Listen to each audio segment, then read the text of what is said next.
یہ بیسیکلی ایک فلم چلانے کی کوشش کی ہے. جو کچھ وہ فلموں میں ڈراموں میں دیکھتے ہیں نا کہ جی ایک لڑکا جو ہے اس کو کسی لڑکی سے پیار ہو جاتا ہے, وہ اسے پروپوز کرتا ہے, اور پھر جب وہ ناکام ہوتا ہے تو یا خودکشی کر لیتا ہے یا لڑکی کو مار دیتا ہے یا مارنے کی کوشش کرتا ہے. فلموں میں تو لڑکی بچ جاتی ہے, لیکن حقیقی دنیا میں تو لڑکیاں نہیں بچتی ہیں. لڑکیاں بیسیکلی معصوم ہوتی ہیں, ایکسپوئر ان کا اتنا معاشرے کا ہوتا نہیں ہے. اسی لیے اسلام نے ولی کی اجازت کے بغیر نکاح کرنے سے بھی عورت کو منع کیا, کیونکہ عورت کا معاشرے میں ایکسپوئر ہی نہیں ہے. پورے قرآن میں جہاں کہیں بھی عورت کا مرد کے ساتھ رشتے کا ذکر آیا تو ہمیشہ اس کے مردوں کو مخاطب کیا گیا ہے کہ ان عورتوں کا نکاح کروا دو. اگر یہ عورتیں ایک طلاق کے بعد اپنے مردوں کے پاس واپس جانا چاہیں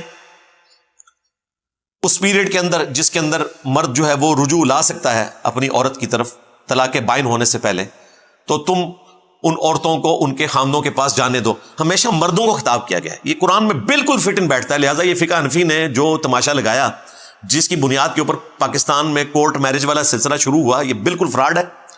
حدیثیں تو الگ سے ہیں. سنن ابن ماجہ میں ایک پورا چیپٹر موجود ہے کہ ولی کی اجازت کے بغیر عورت اپنا نکاح نہیں کر سکتی. ہاں, صحیح مسلم شریف کے اندر ایک ایکسیپشن ہے کہ جو بیوہ عورت ہے یا متعلقہ عورت ہے جس کا ایکسپوئر ہو چکا ہے معاشرے میں, وہ اپنے ولی سے زیادہ اختیار رکھتی ہے کہ وہ اپنا نکاح اپنی مرضی سے کر سکتی ہے. ظاہر ہے جس عورت کو ایک دفعہ ہاتھ لگ جائیں تو وہ ولی بھی اس کا دوبارہ نکاح کروانا چاہے نا تو اس کو ایگری نہیں کروا سکتے. اس لیے شریعت نے بڑی یہ لاجیکل بات کی ہے. لیکن کنواری لڑکی ولی کی اجازت کے بغیر نکاح نہیں کر سکتی. اس طرح آپ لوگوں کی بچیوں کو بھگا کر نہیں لے کر جا سکتے. یہ آپ کو ٹی وی پہ بڑا اچھا لگتا ہے کہ دو محبت کرنے والوں نے مرضی سے جا کر کورٹ میرج کر لی. جب یہ واقعہ آپ کے اپنے ساتھ ہو تو پھر پتہ چلتا ہے کہ اس کی ہیٹ کیا ہے. تو ڈر جائیں, نہ یہ معاشرے کو سوٹ کرتا ہے نہ ریلیجن اس کی اجازت دیتا ہے. سب سے پہلے تو ہم نے اپنے بچوں کی ایکٹیویٹیز کے اوپر نظر رکھنی ہے, خواہ وہ لڑکے ہوں یا لڑکیاں, کہ ان کی ایکٹیویٹیز کیا ہیں اور وہ کس لیول تک ہے. اس ایکسٹریم کے اوپر تو نہیں کہ یہاں تک معاملہ چلا جائے.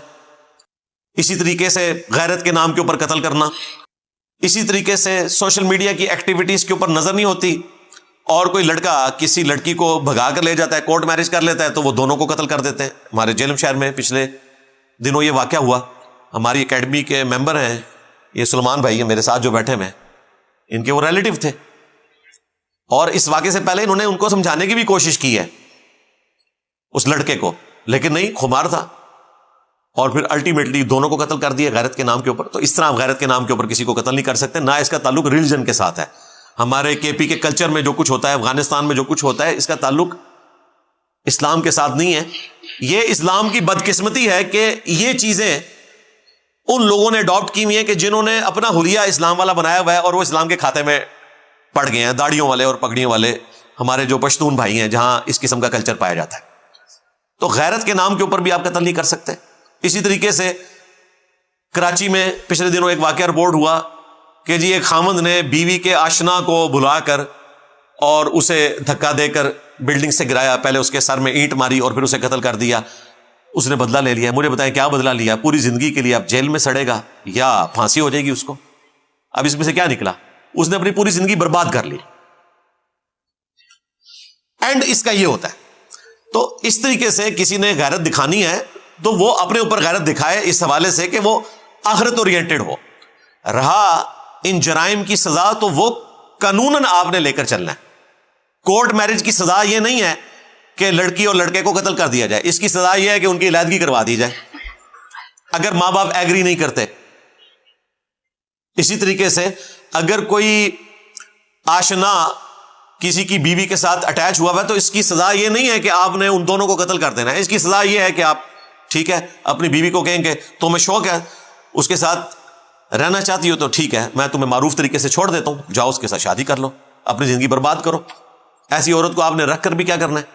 اب اس کو قتل کریں گے, اپنی زندگی بھی برباد کریں گے, اپنے بچوں کی بھی زندگی برباد کریں گے, اپنے ماں باپ کی زندگی بھی برباد کریں گے. تو یہ کوئی اسلامک سزائیں نہیں ہیں جو لوگوں نے خود سے قانون کو ہاتھ میں لیا ہوا ہے. اور قانون کو بھی ہاتھ میں کیا لیا ہوا ہے؟ کسی اور چیز کو ہی ہاتھ میں لیا ہوا ہے. قانون تو یہ نہیں کہتا کہ آپ نے ان کو یہ والی سزا دینی ہے. محبت میں جو لوگ ناکام ہو جاتے ہیں وہ بعض اوقات خودکشی کر لیتے ہیں اور ہمیشہ کی جہنم کما لیتے ہیں لانگ پیریڈ آف ٹائم کے لیے. اللہ چاہے تو معاف بھی کر دے، لیکن اگر خودکشی کو حلال سمجھ کے کیا تو ہمیشہ کی جہنم. صحیح مسلم میں حدیث ہے، نبی علیہ السلام نے تو خودکشی والے کا جنازہ نہیں پڑھا. اندازہ کریں کتنا خطرناک معاملہ ہے. یا پھر کسی کو قتل کر دیتے ہیں جو خودکشی سے بھی بڑا جرم ہے. خودکشی میں تو چلے آپ نے اپنی جان لی، حالانکہ آپ اپنی جان کے بھی مالک نہیں تھے، لیکن کسی دوسرے کی جان لینا یہ تو اس سے بڑا جرم ہے، اور اس کے اوپر زیرو ٹالرنس کسی اسٹیٹ کی ہونی چاہیے. ایسے لوگوں کے لیے ہم کہیں گے لعنت اللہ علی الظالمین، اللہ تعالیٰ کی لعنت ہو ایسے ظالموں کے اوپر جو لوگوں کے ساتھ اس طرح کا سلوک کرتے ہیں. اس لیے آپ دیکھیں اللہ تبارک و تعالیٰ نے قرآن حکیم میں سورۃ المائدہ کے اندر 2 استثناء کا ذکر کیا ہے، قتل کے بدلے قتل یا فساد فی الارض. صرف ان 2 صورتوں میں جوڈیشری کے تھرو کسی انسان کی جان لی جا سکتی ہے بس.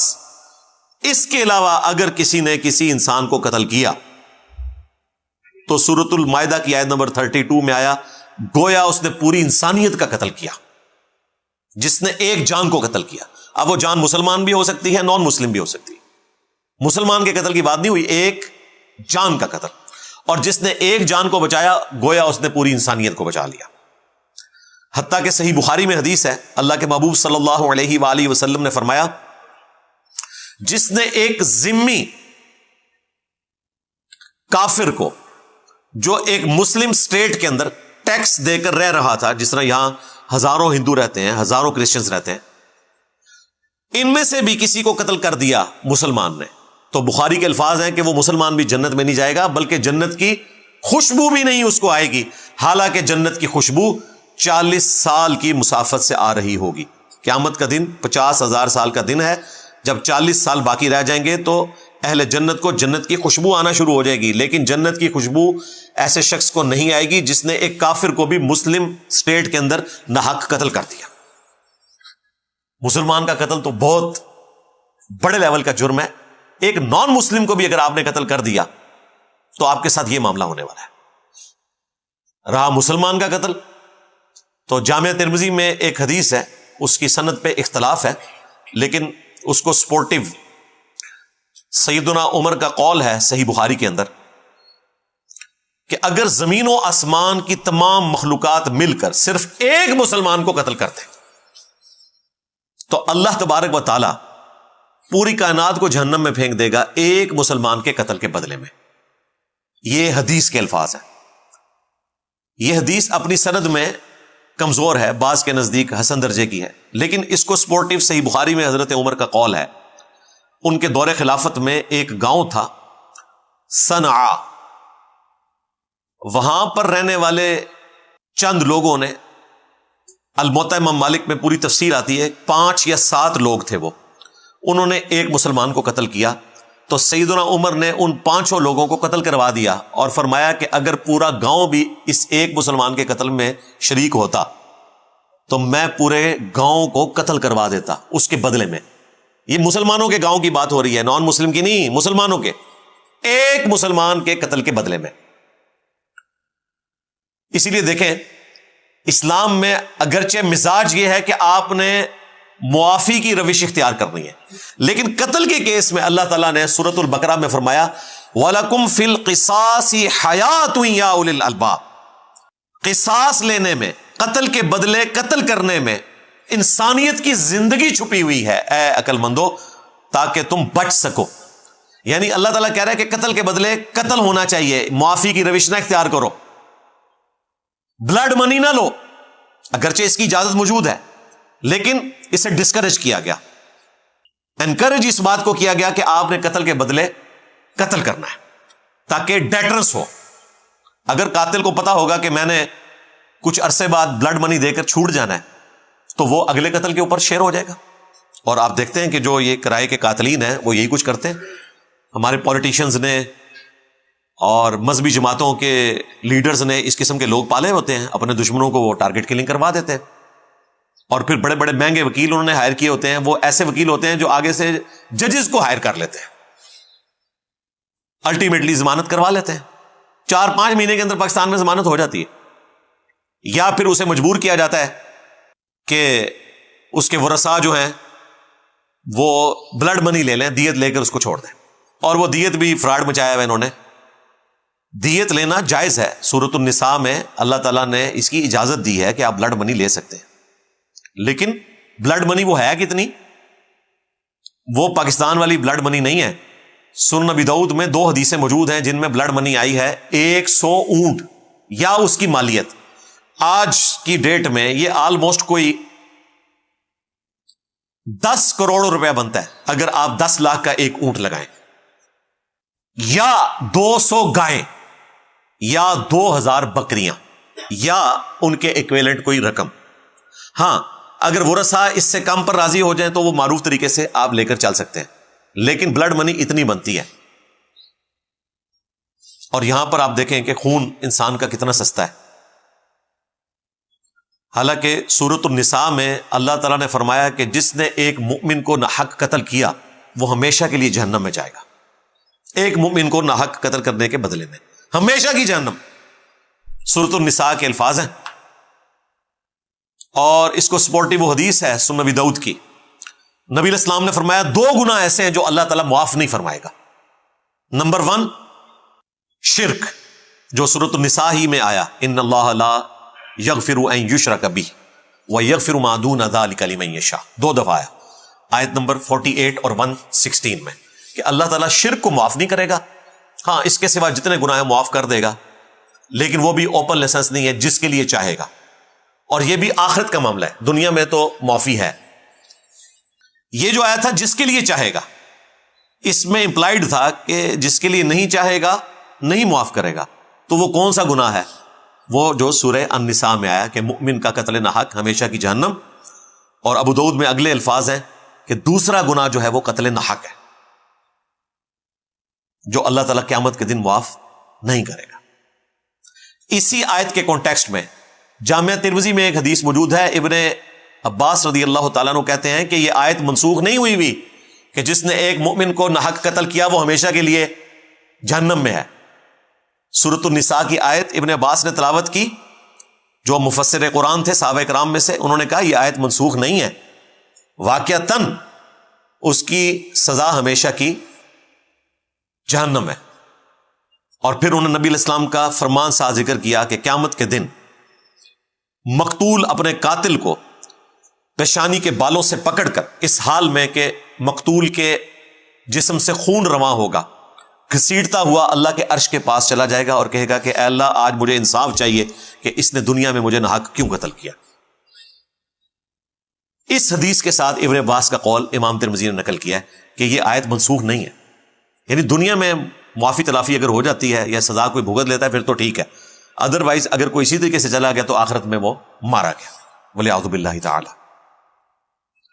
اسی طریقے سے جامعہ ترمذی میں اور سنن ابن ماجہ میں حدیث ہے کہ اللہ تعالیٰ کے نزدیک پوری دنیا کا تباہ و برباد ہو جانا، پوری دنیا میں حرمین بھی آتے ہیں، مساجد بھی آتی ہیں، خانقاہیں بھی آتی ہیں، پوری دنیا کا تباہ و برباد ہو جانا یہ آسان ہے بنسبت اس کے کہ ایک مؤمن کو ناحق قتل کر دیا جائے۔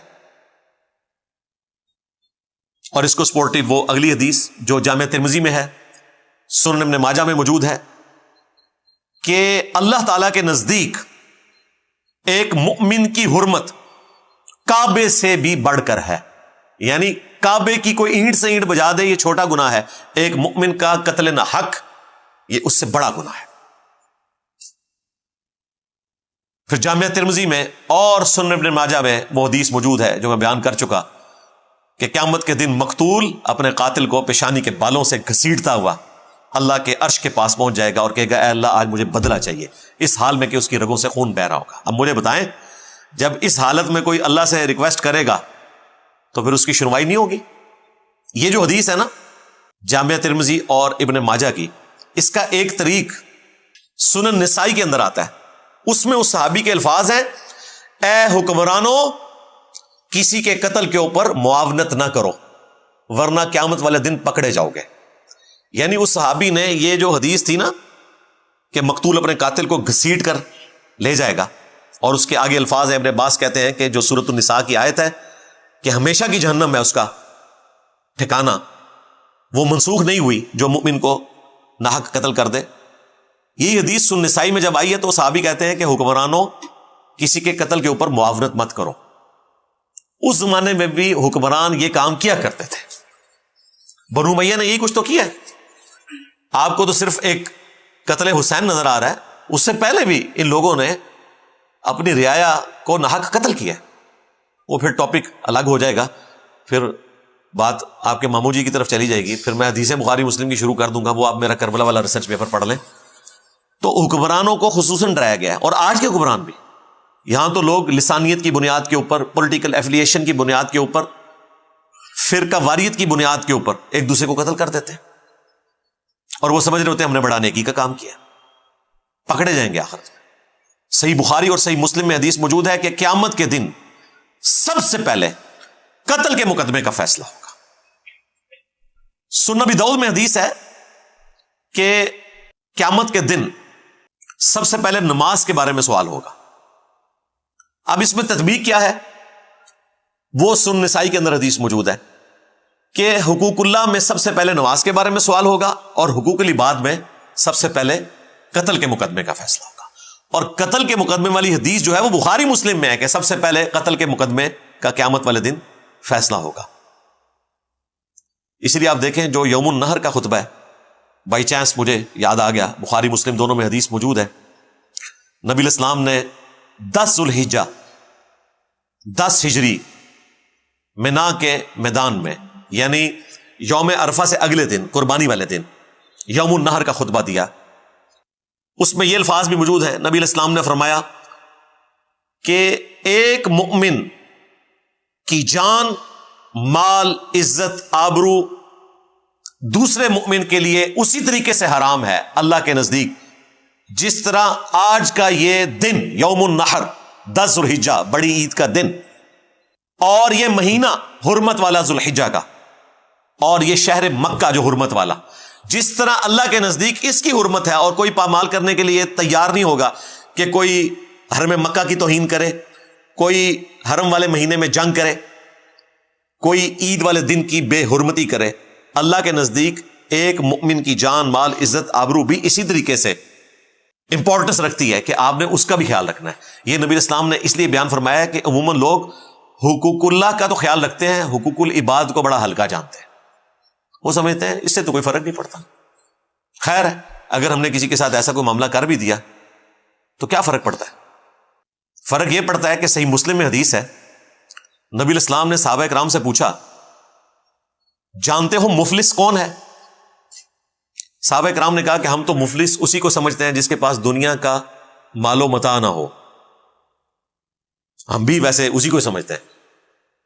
تو آپ علیہ السلام نے فرمایا کہ میری امت کا مفلس وہ ہے کہ قیامت کے دن پہاڑوں کے برابر نماز، روزہ، حج، زکوٰۃ کی نیکیاں لے کر آئے گا، لیکن اس حال میں کہ دنیا میں کسی کو گالی دی، ذرا الفاظ نوٹ کرنے ہیں اور دیکھنا ہے اپنی شکل شیشے میں، دنیا میں کسی کو گالی دی، کسی کا خون بہایا، کسی کو مارا، کسی کو پیٹا، تو وہ لوگ اللہ کے حضور پیش ہو جائیں گے اور کہیں گے کہ یا اللہ آج ہمیں حق چاہیے اپنا.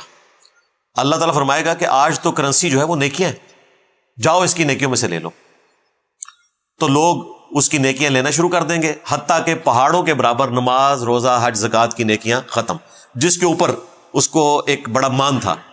ابھی بھی لوگ باقی ہوں گے کہ جنہوں نے اپنا بدلہ لینا ہوگا. پھر اللہ تعالیٰ فرمائے گا کہ اس کی نیکیاں تو ختم ہو گئی ہیں، اب تمہارے گناہ میں اس کے کھاتے میں ڈالوں گا. دیکھیں گناہ انہوں نے کیے ہوئے کھاتے میں اس بندے کے ڈل رہے ہیں، اور الٹیمیٹلی اسے اوندا منہ کر کے جہنم میں پھینک دیا جائے گا. نبی علیہ السلام نے فرمایا میری امت کا مفلس یہ ہوگا، یہ ہے مفلس. یعنی نماز، روزہ، حج، زکوٰۃ وہ آپ نے پورے کرنے ہیں. میں دوسری ایکسٹریم پہ بھی نہیں جاؤں گا کہ اس کی کوئی ضرورت ہی نہیں ہے، نہیں، وہ اپنی جگہ امپورٹنٹ ہے، لیکن حقوق العباد اگر آپ نے پورے نہیں کیے تو یہ سارے معاملات آپ کی نیکیوں کو بھی ہڑپ کر جائیں گے، اور قیامت والے دن انسان مفلس ہوگا. اس لیے اپنے معاملات کو بڑا دیکھ بھال کر چلنا چاہیے. صحیح بخاری میں حدیث ہے, دنیا میں کسی کا کوئی لین دین کا معاملہ ہے نا, کسی بھی اعتبار سے, چاہے وہ مال کے اعتبار سے ہے, کسی کے ساتھ آپ نے زیادتی کی ہے, کسی کو گالی دے دی, تو وہ دنیا ہی میں کلیئر کر لو. آخرت میں درہم اور دینار نہیں ہوں گے, نیکیاں دے کر جان چھڑانی پڑے گی. اب نبی علیہ السلام نے تو امت کو واضح بتا دیا ہے کہ آخرت میں کوئی شخص مال دے کر صلح نہیں کسی کے ساتھ کر سکتا. دنیا میں تو کیا جا سکتا ہے بلڈ منی کی شکل میں, یا کسی شخص کے ساتھ آپ نے کوئی زیادتی کا معاملہ کیا ہے, آپ اس کی دل جوئی کے لیے اس کو کچھ رقم دے دیتے ہیں جس سے اس کا غصہ جاتا رہتا ہے اور آپ اس کے ساتھ صلح کر لیتے ہیں. یہ آپ کوئی بھی طریقہ اڈاپٹ کر سکتے ہیں, لیکن آخرت میں آپ کو نیکیاں دینی پڑیں گی.